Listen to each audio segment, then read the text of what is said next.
For updating the fiscal year, sign into the system with the respective login credentials. Once you're logged into the system, locate and click on the System module from the main menu.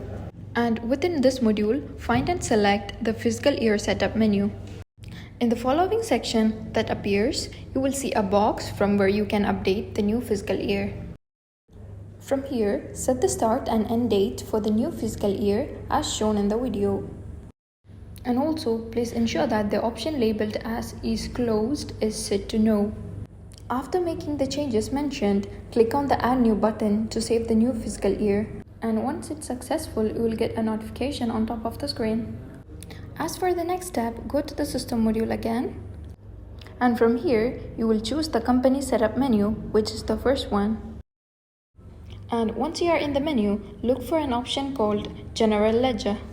And from here, select the fiscal year that you just created from the drop-down, which is 2025.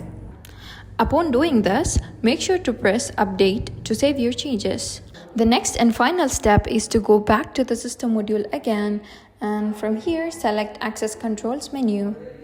And once the menu is open, find the option called Role and select System Administrator from the drop-down.